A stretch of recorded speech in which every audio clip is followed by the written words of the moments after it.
Golden garden park हा Seattle वॉशिंग्टनचा एक neighbourhood आहे. बॅलार्ड तिथला पब्लिक पार्क आहे. आज आपण जातोय गोल्डन गार्डन बीचवरती. बीचला जाण्याचा हा रस्ता आहे, अतिशय रमणीय. जंगलातली पायवाट आहे बघा. हे बघा, पक्ष्यांचा सुमधुर किलबिलाट ऐकू येतोय. बीचपर्यंत आपल्याला घेऊन जाणारी ही पायवाटच इतकी सुंदर आहे, निसर्गाच्या सौंदर्याला उधाण यावं अशी.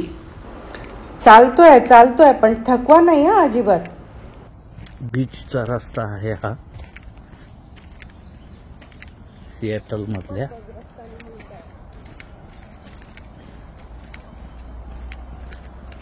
अतिशय सुंदर आणि मस्त. घसरण्याची शक्यता वाटते. ऐकला का? आहोंचा आवाज होता हा. पायवाटेच्या आजूबाजूला उंच झाडं आणि त्याच्या अंगा खांद्यावरती बिलगलेल्या वेली काय सुंदर दिसत होत्या म्हणून सांगू. भरपूर वारा होता. एकदम शांततेत निसर्गाचे आवाज ऐकू येत होते आणि आमच्या चालण्याचे. सोसाट्याचा वारा वाहतो ना, त्याचा पण आवाज येत होता. तुम्ही जर बॅकग्राऊंडला ऐकलत ना तर तुमच्या लक्षात येईल.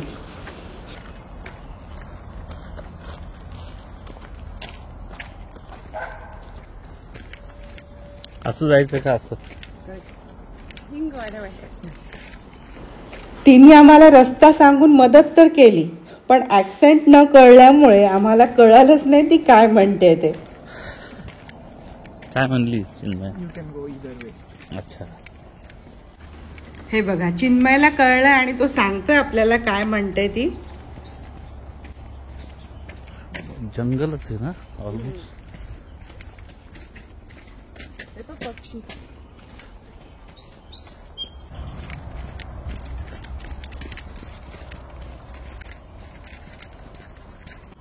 मध्ये जरा शांत बसले होते, जेणेकरून तुम्हाला निसर्गातले अनेक आवाज ऐकू यावेत.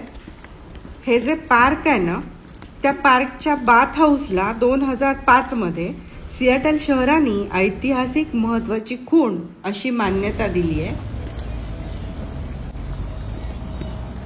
वा. चला, आता आपण फारच जवळ पोहोचलो. गोल्डन गार्डन्स मधून ना फ्युगेट साऊंड आणि ऑलिम्पिक पर्वतांचं विलक्षण असं दृश्य दिसतं. इव्हन उन्हाळ्यात पोहण्यासाठी इथलं पाणी म्हणे अतिशय थंड असतं. आय थिंक इथे व्हॉलीबॉल खेळतायत, एन्जॉय करतायत मस्त. या बीचवरती सेलिंग, कयाकिंग, कॅनोईंग लोकप्रिय आहे.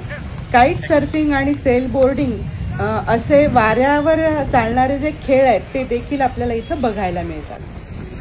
आता ना रात्रीचे 8:30 झाले आहेत साधारण, आणि तरीही अजून सूर्य मावळलेला नाहीये. कारण सूर्यास्त 9:10 होणार आहे की नाही गंमतशीर सगळं.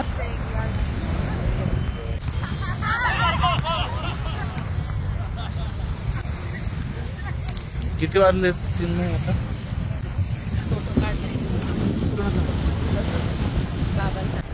नैसर्गिक आवाज ऐका आणि एन्जॉय करा.